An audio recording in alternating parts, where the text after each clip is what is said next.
Our first speaker is Arthur Holland Michel. Arthur is a journalist, an author, and a researcher focusing on emerging technologies. His work has appeared in The Economist, The Atlantic, Wired, and The Washington Post, among other outlets.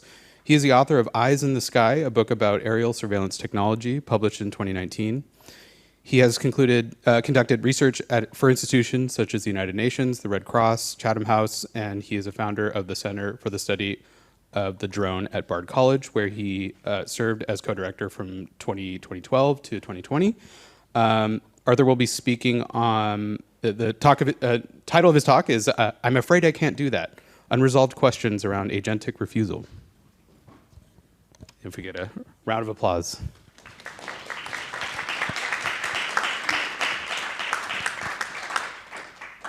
Hi, everybody. Do I have to do that? Yes? Okay. Yeah. Hello, everybody. It's very nice to be here. I want to start by talking about two very different failures of AI safety. The first, a case that you're all probably very familiar with, a few weeks ago, a man used ChatGPT to help plan an attack in Las Vegas, asking it questions about things like the velocity that a bullet needs to be traveling when it hits explosives in order to ignite them. And so to this, I'd ask, what could have prevented this failure of AI safety? I'm looking for one word. Anyone going to take a stab at it? This one's an easy one. This is 101. Guardrails? Guardrails. Okay, another word for that is refusal. ChatGPT could have said, no, I'm afraid I can't do that. The second case of AI safety failing that I want to look at is when Hal, the computer, tells Dave, the astronaut in 2001: A Space Odyssey, that it won't open the pod bay doors to let him back into the spaceship. This is perhaps one of the most famous cases, at least from popular culture, of AI failing to be safe. And so to that, I would ask the same question. What was the cause of this failure? The answer is, once again, refusal. Hal refusing an order. What I hope that these two cases hint at is the following four fundamental facts about refusal. The first being that it is the last line of defense. When all of the upstream measures have perhaps failed, refusal is the one thing getting in the way of potential harm. It's also designed, it's deliberate. As we see in the comparison between the two cases, it can be the solution or it can be the problem. And finally, and crucially, a difference between these two cases is that Hal was an agent. ChatGPT cannot build explosives, but Hal can open the pod bay door or keep it closed. And so with agents, refusal is a form of agency. It's a form of autonomy, a transfer of agency, if you will, from the user to something or someone else. Put another way, it's sort of the fulcrum between user agency and system autonomy, kind of a final frontier, if you will, between human intent and the instruments of its computational execution. And yet, nobody really seems to be talking about refusal. We are at an AI safety conference, and I haven't heard the term come up at least once. People sort of nod at it. It gets sort of like an implicit reference, and there's a lot of hand-waving about how it works. But if there's one thing I want you to take away from my talk, it's this: don't ignore refusal. I say this because as we transition from non-agent AI to agents, and as agents become more capable, I'm going to underline the next word, inescapable and critical, refusal becomes more important, more difficult to implement, and finally, more conceptually, ethically, and politically fraught. On that first point, if we thought that refusal was important before in the age of ChatGPT, we've got to buckle our seatbelts because we are surrounded by pod bay doors that people want to give agents the keys to. In each of these cases, safety failures, can cause real physical harm. This points to me to 2 points. One is that refusal architectures will be a safety-critical component of agents, and that the number and variety of potentially harmful orders for agents is much larger than it is for chatbots. On the point of the difficulty of refusal, the bottom line is that with agents, it's going to get harder. There has been a lot of progress against jailbreak attacks, but it seems that, and this is still sort of, there hasn't been a ton published on this to my knowledge, refusal architectures for chatbots do not scale well to agents. So the black is malicious, the attack success rate of malicious inputs or harmful inputs with just a regular chatbot. The blue is the success rate of those same inputs against the chatbot with some browsing capability, so it's an agent that can browse the internet. And the purple is the success rate when you use a jailbreak attack on top of that input. And that's just with a very, very simple web browsing agent. Now consider that with agentic systems, and especially multi-agent systems, the complexity of designing refusals is going to explode. First, those designing these refusal architectures in one way or another, and there are lots of ways to do that, they're going to have to account for whose order is being refused. There's a whole ecosystem of users, agents, and stakeholders in that interaction between the human and the machine. They're also going to have to take into account who or what is doing the refusal. Also, I've added attacker because I anticipate, as well as other people, that refusal is going to become an attack surface for malicious actors trying to get agents to do harm. There's also the question of the different ways to refuse an order. You can refuse and do nothing. You can refuse and do something different. You can refuse without communicating the reason for the refusal. Anyone with a teenager is probably very familiar with all of these. And you can refuse without communicating the refusal itself.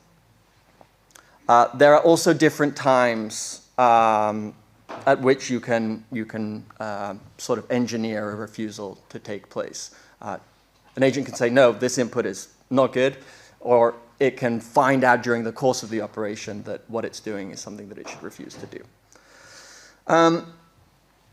With all of this complexity in mind, here's a very, very notional graph of what I think to be the relationship between the number of agents or stakeholders or action surfaces in a system and basically the number of ways that refusal can go wrong, or the difficulty of preventing refusal failures.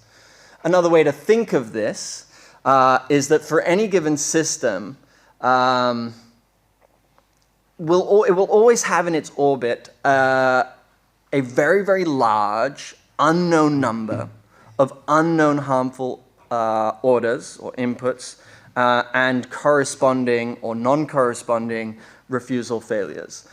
Maybe we were okay with that reality with chatbots. You could just slap a disclaimer on the system and say, be careful, and that's fine. But I don't think that's really an option with agents. Agents with access to safety-critical systems will have to be governed by strict regulations and verification requirements. And this fuzziness is not going to make the people who set those requirements very happy. But let's imagine someone finds a fix. I've heard there's been some chatter about this new Anthropic paper about constitutional classifiers with very, very high robustness against harmful commands. That sounds pretty good, but to me, it feels like a very, very incomplete answer. And there are two reasons for that. One, and this is going to be familiar to everybody in the room, I hope, comprehensive refusal hinges on models of human values, intent, and context. We all know that. But consequently, there are different types of refusal, and this is because context matters. You have cases, the obvious cases, adversarial actors. You also have cases where you have a benign actor who unintentionally makes a command that could be very, very dangerous, and the system fails to refuse it. But we also have what some have called undesirable disobedience. Others, less poetically, call it false positives. And given that there are different types of refusal failure, we have a question. 2001: A Space Odyssey. Hal, Dave, was this a case of undesirable disobedience? We like to think it was, but it depends on whose interest the refusal serves. If anything, us, the International Association for Safety and Ethical AI, we're not Dave. We're Mission Command. And as far as Mission Command was concerned, this was a safety failure. I mean, this was safety success, I should say. You know, they wanted Hal to refuse the order so as not to jeopardize the mission. If anything, the safety failure was Dave getting into the spaceship eventually and unplugging Hal. Now, that calls into the question whether this was a safety failure at all. Now, this starts to get at something that I know will make people shift a little bit uncomfortably in their seats. No one wants to talk anymore about the politicization of AI safety. But I don't think we really have the luxury of ignoring it. Because agents implicate our agency and safety in a way that chatbots do not. And in that regard, agentic refusal really is a complex nexus for the competing rights, interests, obligations, and responsibilities of all of the actors who will be involved with these systems. We're really talking about encoding politics, morals, ideology, and fanaticism into the keys to all those pod bay doors. And in that light, I don't think that's the buzzy term of alignment really sounds so great. Also, keep in mind that some agentic systems will eventually become the only channel by which certain rights can be exercised. And in that regard, refusal becomes an explosive political touchstone. There's also a legal question. If refusal is a transfer of agency, to whom or to what is it transferred? And what are the corresponding implications for responsibility, for accountability? So this raises all sorts of questions about, who decides what to refuse, how the refusal is designed, how might refusal instruments serve not only as an instrument of safety, but also for profit. If governments demand certain types of refusal, how that implicates the rights of users and others, perhaps in industry. What happens when multiple agents owned by different stakeholders interact.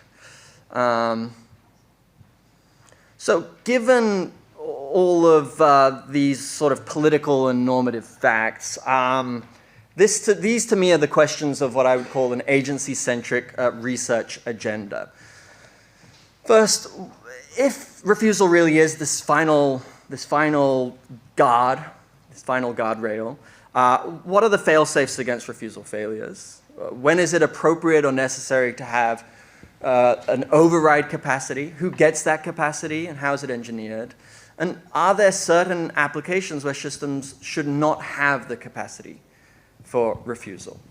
All of which, in turn, raises deeper, darker, more existential questions, the sort of things that I think about late at night when I should be sleeping.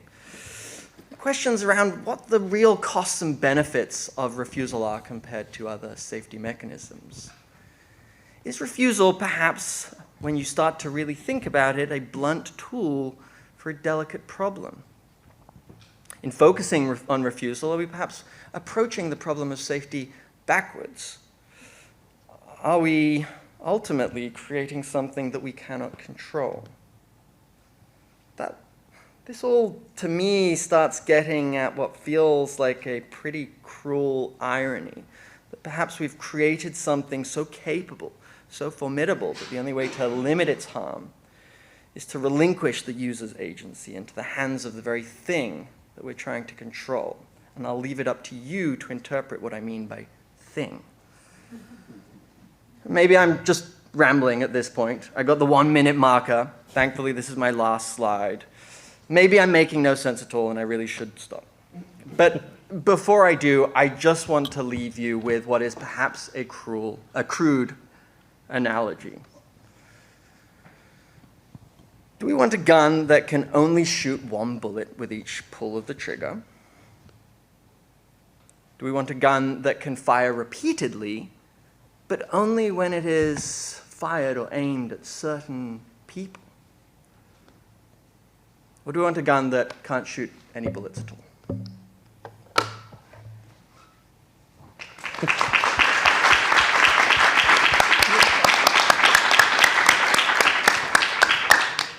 We have time for maybe one question.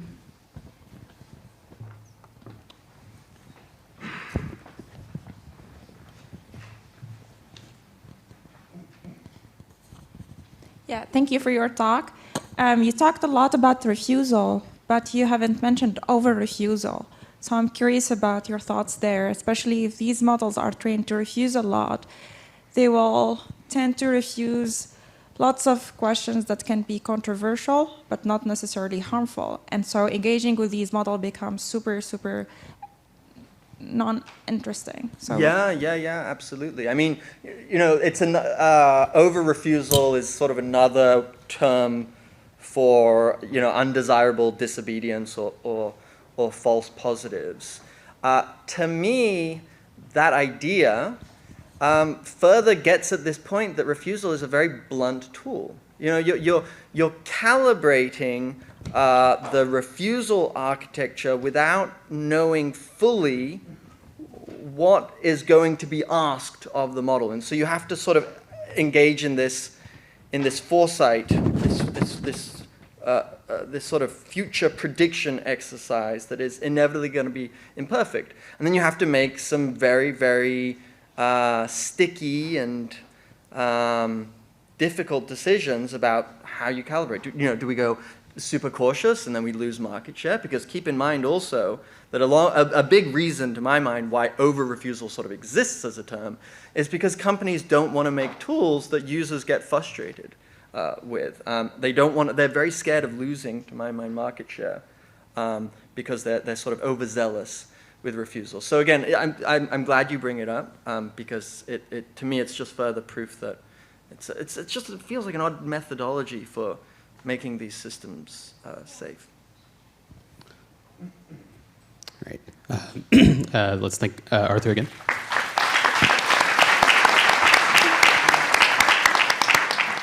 All right. Our next speaker.